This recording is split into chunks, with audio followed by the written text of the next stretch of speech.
3 reasons you might be interested in the Plymouth 400. So the idea of this piece is we're calling it Mayflower Giants, and it's working with a company called Royal Deluxe, who are based in France, and they make these giants, and I mean 75-foot tall giants. And the idea is that we create, working with Royal Deluxe, some pilgrim giants that first begin their journey in the UK, in Plymouth, UK, and walk through the city for 3 days, again drawing thousands of crowds to the city. And then they leave on a boat, and 66 days later, the pilgrims then arrive in Plymouth, and they're greeted by Wampanoag giants here as well, and walk through Plymouth, and possibly go to Boston as well for 3-4 days, and create a real spectacle and animate the story of Mayflower so that people can participate in the story, and that it gives an accurate representation of the story, and that it's culturally inclusive.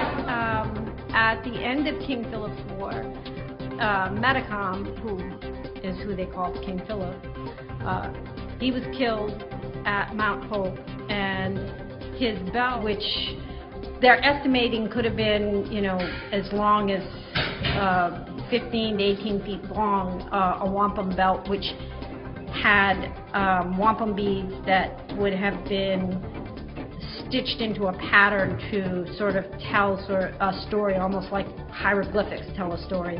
And the wampum belt was kept by the tribal leader and really told a story of the history of the tribe. There's this, somewhere out there is this beautiful wampum belt. It was taken or turned over to the colonial army. Our understanding is that it then went to England.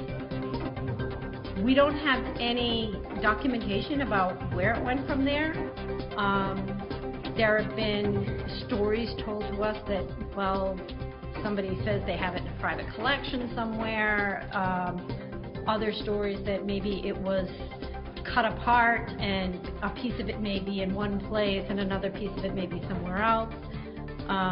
But it is something that we would really love to have back.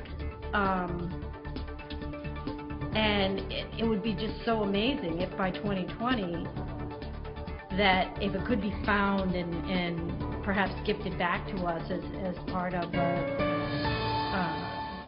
the 2020 commemoration, that would be, to me, pretty amazing. We're very excited here at the Spire Center because to commemorate the 400th anniversary, we have a professional theater group coming into the Spire, and they'll be presenting original work talking about the story of that encounter with the Native people, as well as how everything went forward and developed here as America's hometown in Plymouth.